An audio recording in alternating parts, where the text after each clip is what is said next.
Hi, I'm Emily, And I'm Julia. and this is the Bad Bitch Podcast.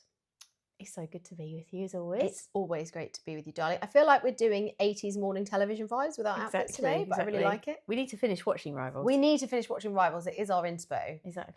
But life gets in the way. It really does. That is the thing. Everyone we know is doing too much, including us. Yes. And we need to just sit down and relax and watch some brilliant television. 100%. So speaking of doing too much, and if you feel like your body is under too much strain or stress or just needs a general pep up, let's talk about our sponsor. Yes, great segue. I was like, I'm very proud of myself for this That segue. was really good. I love that.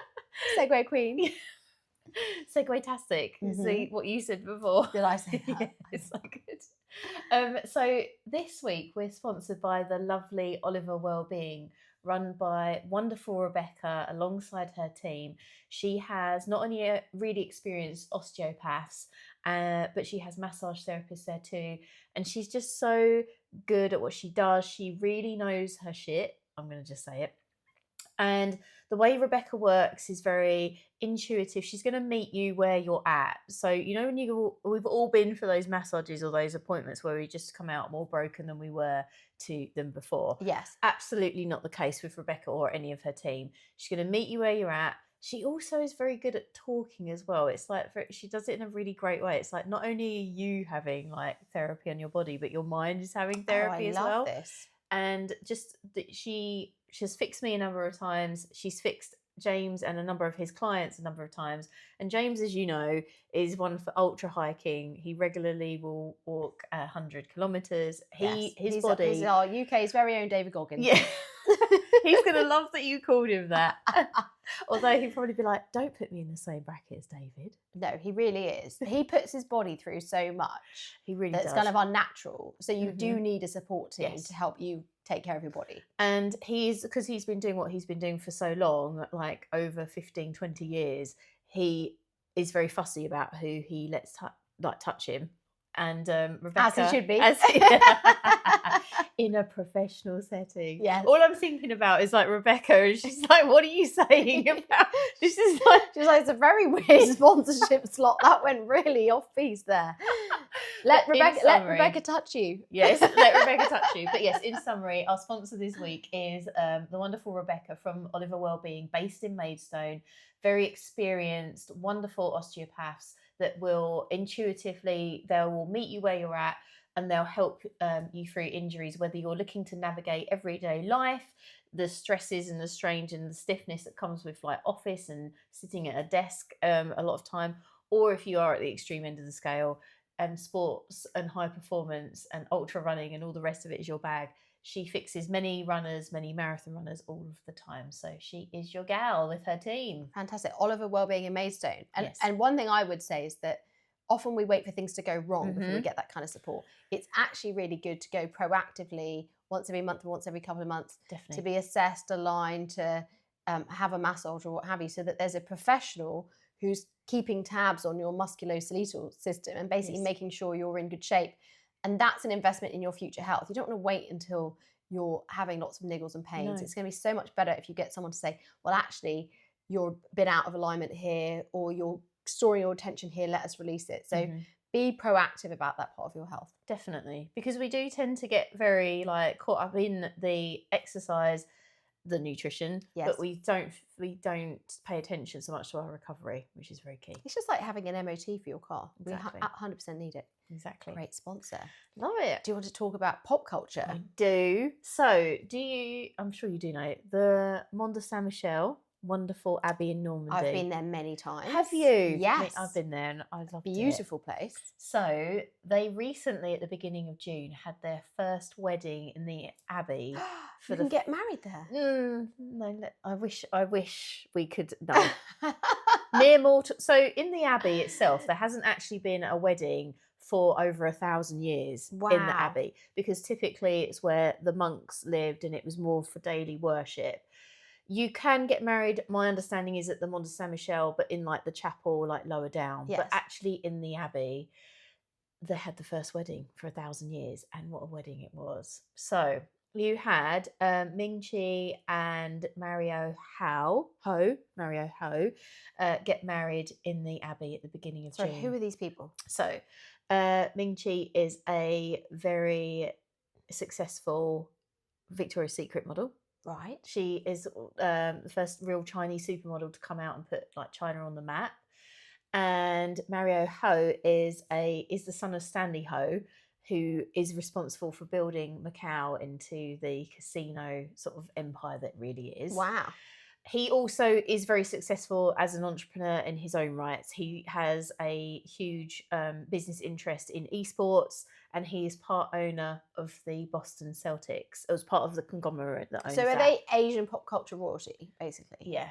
Right. And They then are. and so the reason they were allowed their wedding there is because I think maybe because so the interesting thing is obviously as well, because there's been a lot of talk about it being, it's a very religious like site. People are naturally like, well, they can just decide to get married there. That's not really fair because normal mere mortals and mere Catholics can't. But actually, the site is owned by like the government, so the government can decide who can and can't get married there. Right. And I imagine that they probably just was like, we would like to get married here. I don't know how many people have asked, but it wasn't it is the first wedding for 1,000 years, but it's more along the lines of, it's like more of a blessing. You can hire the Abbey for concerts and events, but obviously the French government will decide who can and can't have It's a access very to that venue. specific place to choose to get married. For people who don't know the Mont Saint Michel, it's an island in the middle of the sea that you can only access at certain times of day because of the tides. And it's incredibly steep to walk up it, it's gorgeous. It's medieval, absolutely beautiful. It's not a very practical place to have a wedding. And there's many, many more beautiful churches and abbeys actually in the world. Many that if you have a very large budget, which it sounds like they did, that you could get married in. So it seems an unusual place to go for. It is. But interestingly as well, and I will link this in the show notes. So there is a photography account on Instagram called Lensel World. It's Lensel World. And he does a beautiful summary of the whole, like the wedding and the key points of it. And one of the key points, so obviously they had like the day before, like the rehearsal, dinner, wedding, and then after party. But the day before, they actually took the bride and groom to do the shots in the wedding dress outside the Mont Saint Michel, like on the field, so you could see it in the background at sunset, which was beautiful. So that might have been one of the reasons. They just like that. It is an incredibly spectacular thing to see.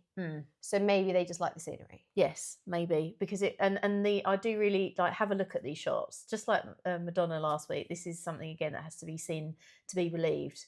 And they filled the Abbey with peonies, and it looked like, it just looks stunning. And the shots that they've managed to create of the bride and groom outside of Mont Saint Michel are stunning at sunset. So it's the aesthetics. It's an aesthetic, creative, artistic decision. Yeah.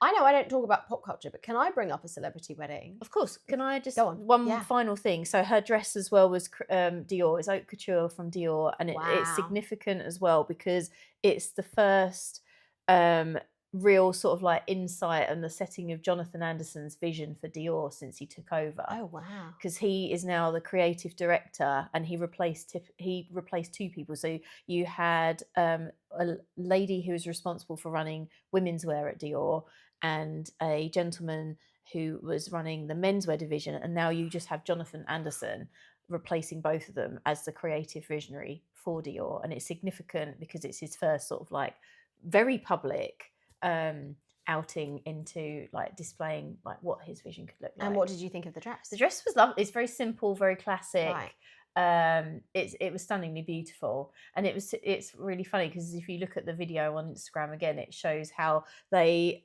had to basically transport. It's the same as like at the premieres, certainly the Met Gala. You've got all these celebrities in all these amazing gowns, and they're shoved into the back of like Ford Transit vans. Yes, because it was a transit van.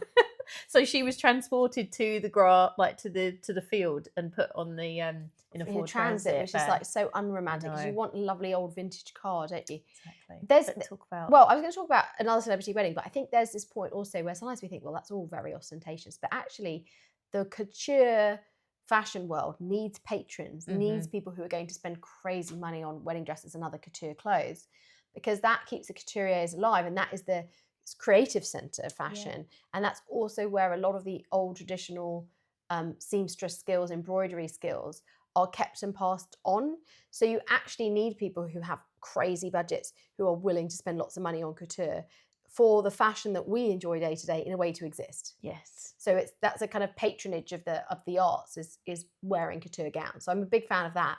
But talking of celebrity weddings, Dua Lipa got married. She did. And I saw her. Who did she marry? I couldn't She recognise him. married Callum Turner, who's an actor. Right. And so they had a town hall wedding at Marylebone, and she wore a fantastic outfit. She wore Schiaparelli. She looked incredible. And actually, when my mum got married, she wore the same hat, the same style of hat, and it was just such a great look. But then she's gone and got married in Sicily. Is it Sicily? Or Sardinia? I think it's Sicily. Somewhere in Italy. I know. I saw the Marylebone wedding, and then I know she's getting married in Italy. Yes. And obviously, then again, it brings up this thing where people say, "Well, not everyone can afford to shut down a village or to have like this whole big wedding." But I don't know if it was the mayor or one of the governors of this area came out and said, "No, we need this because it brings so much in tourism." Publicity. So to the Mont Saint Michel story as well, it's like, well, maybe they decide to say yes because people who've never heard of that iconic destination will see that, and they're going to massively up their tourist figures of people wanting to go there and recreate those pictures in front of Mont Saint Michel. Yeah. And the same for Dua Lipa's wedding. And obviously there was the Bezos wedding in Venice, which caused a lot of consternation. Yes. But the local governing bodies, they actually encourage. I wonder if sometimes they're negotiating with celebrities like, come here, because it brings in so much money for those areas. 100%. And you think about like because before, like we talked about, I'll be honest, today, before like I found out about this wedding, I wasn't sure who the bride and groom were, but they've obviously profiled. It's hugely pivotal for Mont Saint Michel. It's really huge for the photographer as well, and the person who captured the wedding and the photographs. Obviously for Dior, Graf diamond. She wore a 52 carat diamond necklace. I thought you were going to say ring. I was like, that you can't even wear a 52 carat ring. It would be like the size of your hand. Like a knuckle. I'll have a diamond knuckle duster, please. What? But 52 carat necklace. 52 carat necklace of like these beautiful diamonds. Very simple, very elegant, but it's like that understated, like old money chic. So yeah, it's very pivotal for those brands to like, you can't buy that kind of publicity sometimes. No, but it is weird when your wedding becomes like a sponsorship. I know. Do you remember when they used to do, and I think they still do, but like they used to sell your pictures to Hello magazine. Yeah, I think they just still do that. They maybe. Do. Yeah. Yeah, it's a strange thing to do with what should be like the most romantic, special, private occasion of your life. But there we go. But you saying about Dua Lipa and her wearing Schiaparelli, they looked so great. It was a beautiful, like understated look, and it's a wedding suit, it's actually quite Dior-esque, to be honest. It was, and people have referenced that, or have what's the word I'm looking for? They have they've kind of said maybe she drew her inspiration from like Bianca Jagger. Oh, is that how she dressed when as well? Bianca Jagger married Mick Jagger, she wore like this. It's iconic. She wore like a low plunging white suit, and she had the big hat like Dua Lipa had as well. Yeah, amazing. Yeah. Should we get into today's topic? Yes. We're talking about resetting and the power of resetting, and this comes actually, we're a week out from our second in-person Bad Bitch Reset, which, well, I mean, last time was just fantastic, wasn't it? It was so wonderful. We had our first in-person event, which is something we've been talking about doing forever. Mm-hmm. It was, in a way, it was the first idea before we did the online reset, before we did the podcast. We wanted to bring women together in a really lovely space and give them the space to reset. Mm-hmm. And of course, we got to do it at Zara Therapies, and Sophie and Lisa just did such an incredible job of hosting, and they created the most beautiful environment for this reset. Really so it was so great, and it was sold out. We're doing it again. We are. Which is very exciting. Yes. And we also, obviously, that's our in-person event, which is like a lovely afternoon. We do it online as well, where we invite people to share an hour with us every Monday across 6 weeks. And we do a deep dive into the topic. We're doing it right now, but we're going to do another one in September, right? Exactly that, yes. And the point, one of the main things I always like to start off by saying to the ladies that gather is that this is your time, and the main reason, which we're going to get into about the power of the reset, the main reason we run it online is so people have that container and that hour that they've committed to where they can ponder, what does a reset look like for them? And just have the time and the space, because there's so much power in just having that reflection time, and obviously then naturally following on into a reset. Well, so let's start by talking about, what is a reset? What forms can a reset take, and why it's so important? Yes. So should we talk about, like, in terms of the reset? So you have like what I would call a soft reset and hard reset. Oh, go for it then. So, I mean, and please, obviously, jump in if you have any like different thoughts. So a soft reset, obviously, I would say this would be something that you can incorporate into your life, maybe on like a weekly basis or a monthly basis, just where in your container of life as it is now, you can allow yourself space to have some time out, check in with goals, see if you're on course correct, and have just a moment out away from normal everyday life, whether that's like an hour block, a power hour some people have, or an afternoon or a day. And then I think that has varying scales of between what a soft reset is all the way to a hard reset, where you're like joining the Foreign Legion. You're like, I'm out of here. Yeah, peace out. Yeah, exactly. Whole life makeover. No, but like in terms of a hard reset could even be something like, right, I'm going to take myself away to like an Airbnb for like a night, 2 days, or an extreme hard reset. You are literally you're rebuilding, I suppose, from ground zero. Because I think we have to acknowledge as well that sometimes you might find yourself in a place where you're resetting where actually you weren't expecting it. Well, and I think a great example of a hard reset is doing the Hoffman. Yeah. So going away and doing some kind of therapeutic retreat, whether it's a silent retreat or like I did, a therapeutic one, where you're really confronting your feelings about things, where you are, facing things that you've done. Like, that's quite a hard reset. Whereas I really like that idea that periodically we should do a soft reset. Yeah. You're just pausing, reflecting, and then you might be like, oh yeah, everything's fine. But if not, like you said, course correcting. So we're just slightly changing direction, which if you think about when you're sailing a boat and you just move it a couple of degrees over, and it doesn't feel very different, but you'll end up at a completely different location, a completely different island by doing that. So it's like, do I need to make that little pivot versus I'm just going to jump off the boat? Exactly. Right? I'm out. And I think we talked about that in our Q&A last time about someone making a big decision about a relationship, that sometimes if we don't like where the boat's going, we just try and get off the boat. Yes. But actually it's like, no, let's just course correct a little bit. What could I do slightly differently? Or it might be there's loads of areas that I'm fine with, but there is one area of my life that needs a complete makeover. Is it health-wise? Is it my living situation? But getting very clear on what that is instead of just throwing everything away in one go, or waiting till you get to the point that you need the hard reset. We want people to do little resets more regularly, so they're less likely to get to the point where they just want to change everything. I mean, I did it once. I had 1 year where I changed almost everything about my life in one 12-month period, and I wouldn't really recommend it. And that is what we're all about on this podcast. It's like, what advice or what sort of like insights can we give you that you can incorporate into your probably already stuffed full, very busy life? And us telling you to sort of like do a hard reset or going monk mode is very popular in like male like influencer biohacker circles. Can you explain what that is? Monk mode. You don't know what monk mode is. Yeah, so literally monk mode is where you take like 6 months and you basically will stop, like basically you will dial in. So you'll do the meditation, you'll work on your business, you probably won't drink, your sleep will be on point, you'll train, you will just basically dial down any outside distractions. That actually sounds really appealing right now. I could do with. Can I just do a week? We're not of doing it? any more podcasts. Emily's going Yeah, monk mode. I'm going monk. No, but can you just do a week of monk mode? You can do whatever you like. It's How very long do people do interesting. that for? It's 6 months. Wow, They'll dial okay, in, that's too much. and it's really Do interesting. they have any friends at the end of 6 months?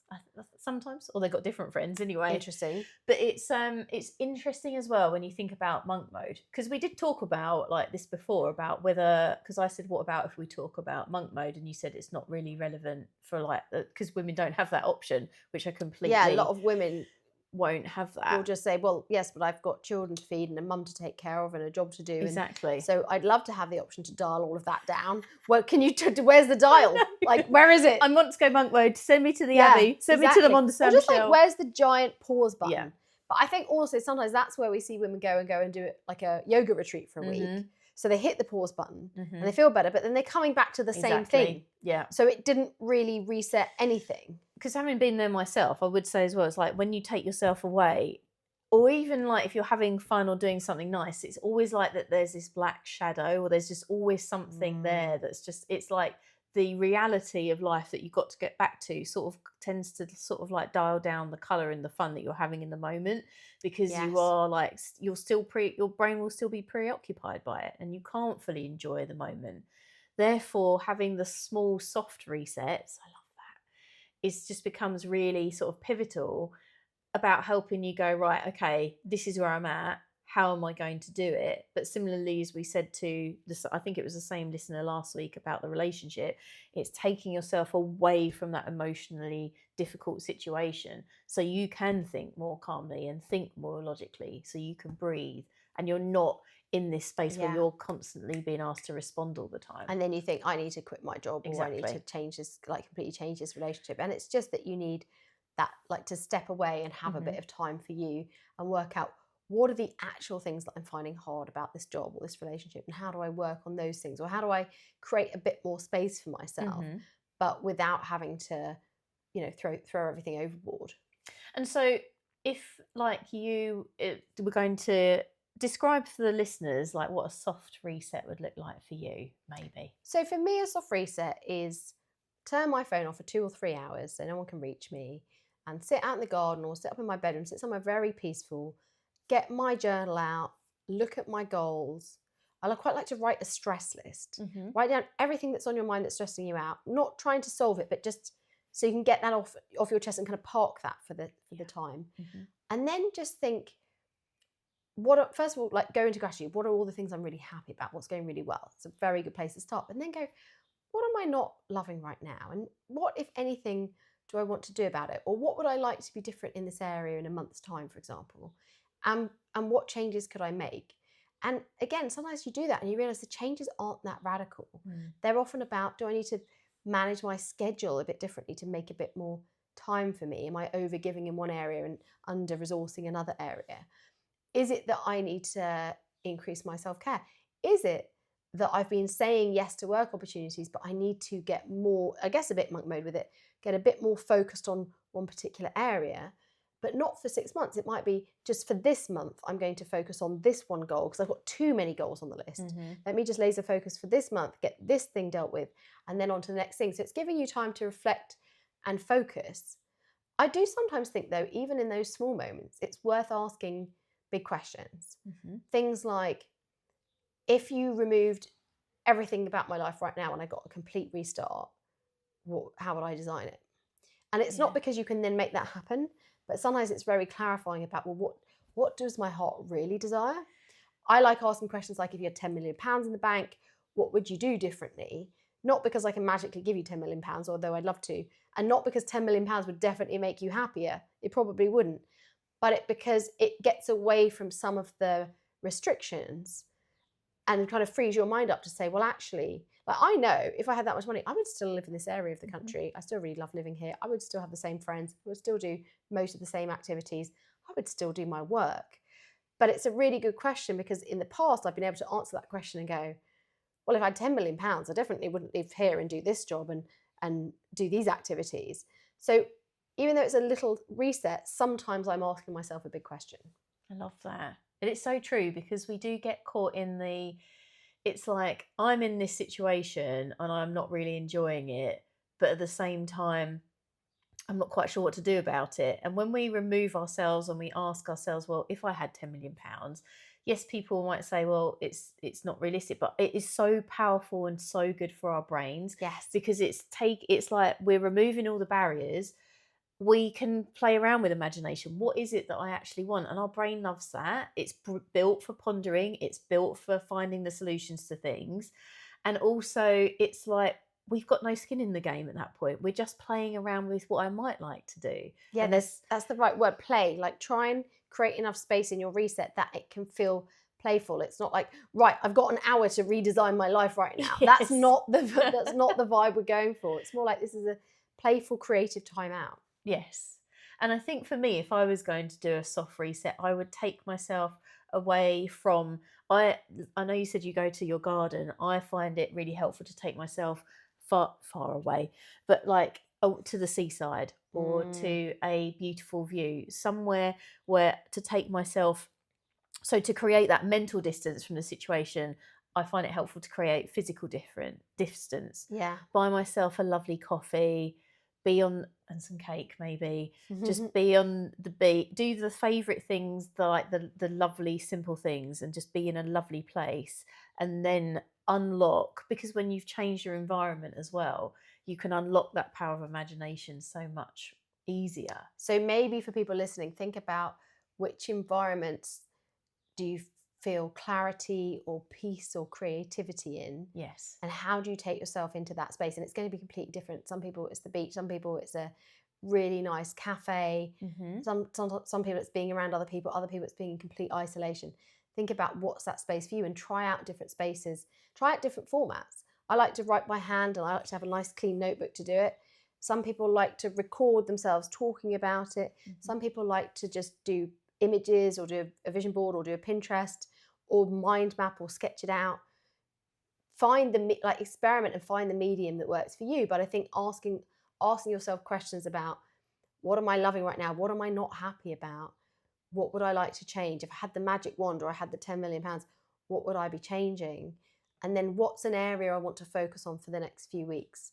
As we always come back to, what's like a small first step in that area in the right direction? I love that.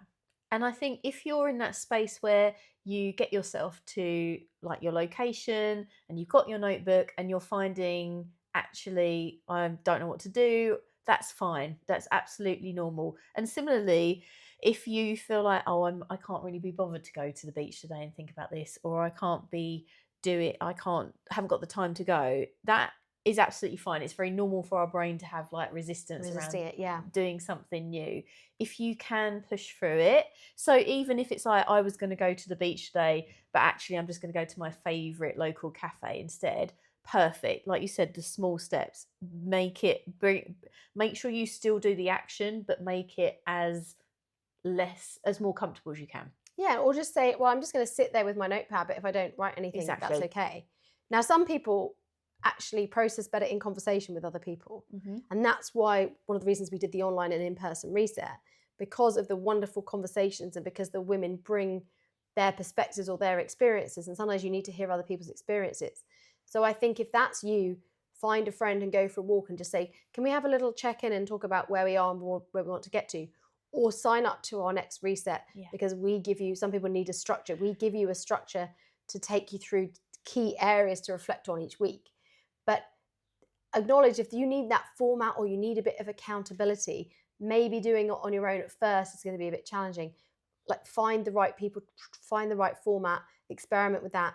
Listen to podcasts of people who've also done a reset or pivot, and involve other people in the process is what I'm trying to say. Exactly. Because like you said, when you've got that accountability, our brains again are like, oh, I've got to go, otherwise I'm going to let that other person down.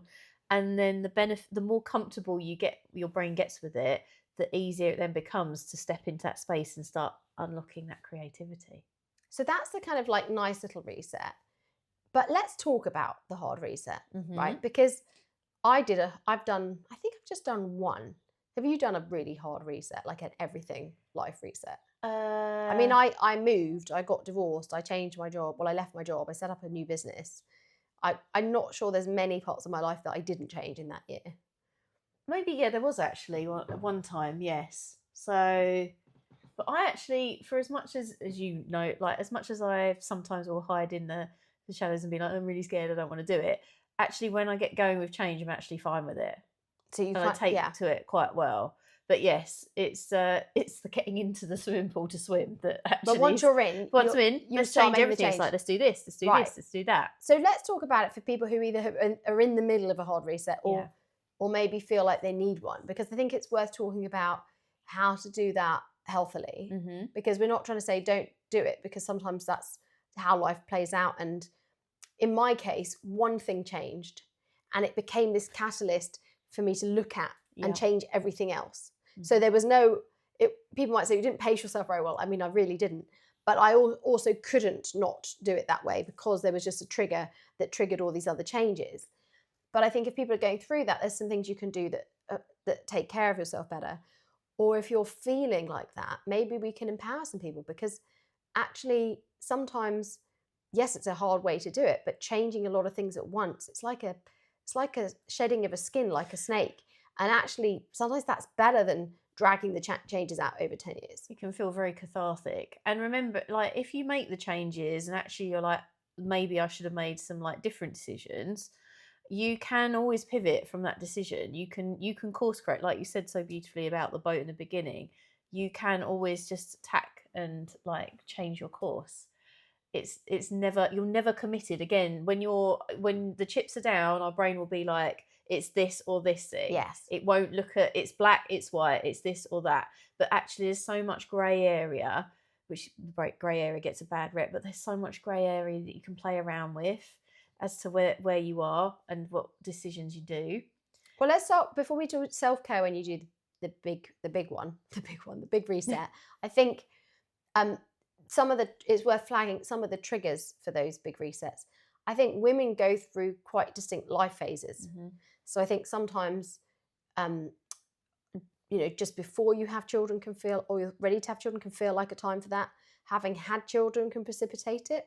We see it when people's children are growing up and leaving, that someone's maybe put a lot of energy and time into their children, and suddenly they're going to have all this time, and it makes them go, oh, wow, there might have been desires and dreams I had that I couldn't embrace. I've kind of been saving them up. So in one big go, I might go for those things, or I might not have to live near this school. Or, sometimes it's someone gets divorced, and then that opens up all these possibilities for them, and lots of choices, or they suddenly get made redundant.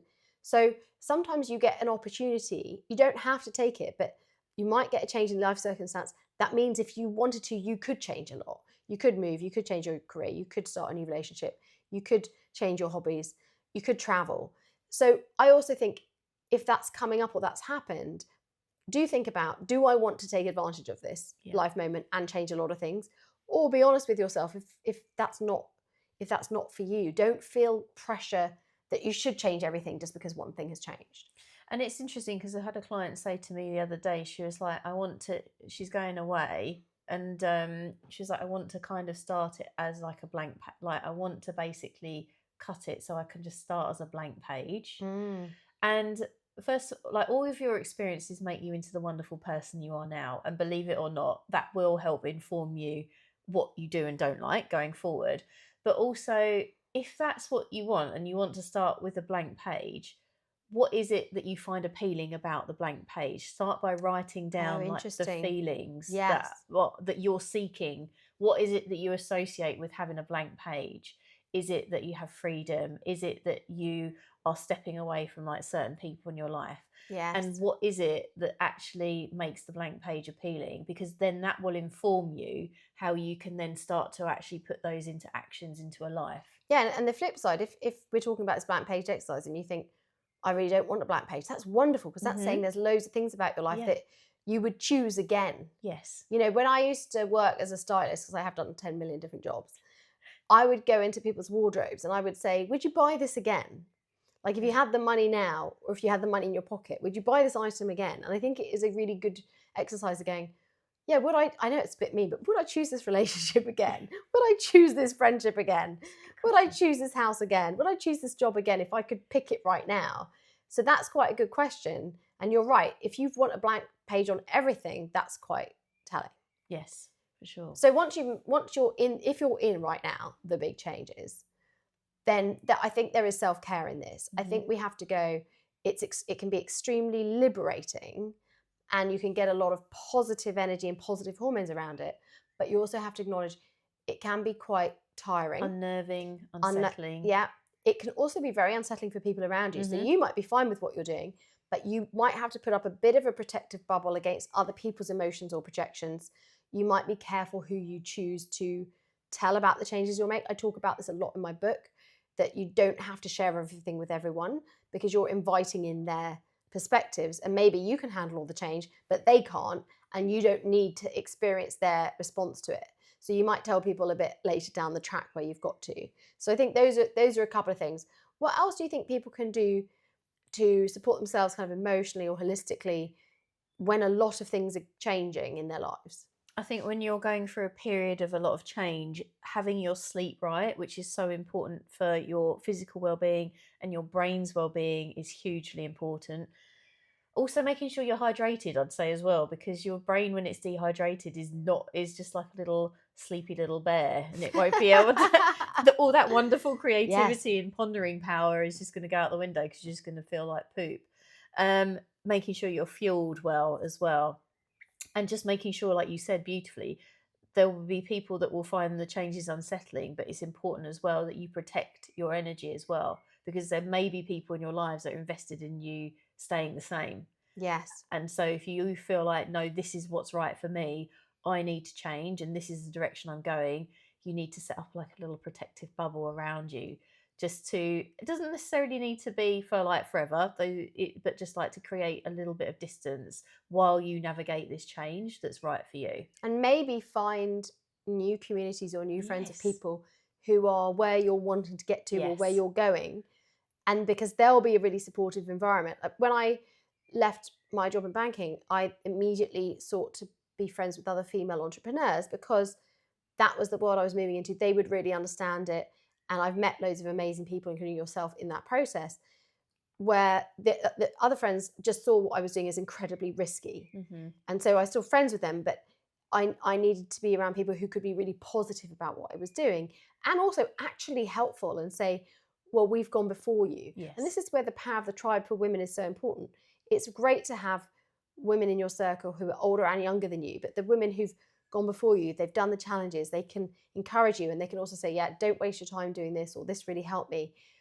And all of that helps you, because otherwise we're kind of white knuckling these things. And if you're making a lot of change, it probably means that you're doing something different to the people around you right now. Exactly. And then it's like you need people, if you're on the edge of the swimming pool jumping it, like about to jump in, you need people already in the pool going, come on in, the water's fine. Yeah, and then you get in and you're like, it's so cold. You lied to me. It's so cold. And then you warm up and you're like, I'm swimming. It's fine. And then you're calling to the next person, come in, it's fine. Exactly. Yeah, it's all a con. There are sharks in the pool. Just beware. But you're all in it together, and then other people might get eaten before you. Yeah, we're going to give people Jaws nightmares after our Jaws conversation. Gosh, honestly, it's one of mine. Like, it's one of my fears but I think it's a very normal fear for people to have, of like open water. Oh, I thought you were going to say sharks in a swimming pool. That's not a normal fear. Is it not? Why are you calling me out? Open water, yes. Open water, yes. But, you know, Jaws is not in your sunny swimming pool in Portugal in your resort. He's not there. There's no room. Have you never seen James Bond? James Bond? He had, I can't remember what it is, one of the ones. But you could see it. You wouldn't get in without spotting the shark. Yeah. Yeah. Sharks. Anyway, we drifted off topic. Anything else we want to say about resetting? No, I think that's a kind of perfect place to end it, is that whatever you're doing, make sure you've got self-care, make sure you've got supportive people around you. Have your kind of touchstone activities that are things that make you feel connected to your authentic self, whether it's going to the beach, whether it's going for a massage. Just make sure you're keeping your self-care up in some format, even if you've moved somewhere new. Okay, can you quickly find some new therapist or some new place to go? Because even when things are going well, we just need that bit of self-care in there. 100%. I love that. Well, thank you for joining us this week. We really appreciate you and we hope you found that helpful. As always, if there are any other topics that you want us to cover, do reach out. And if you could help, we love you for sharing our podcast so far. If you could continue to do so, we would appreciate it so much. And we look forward to seeing you next week.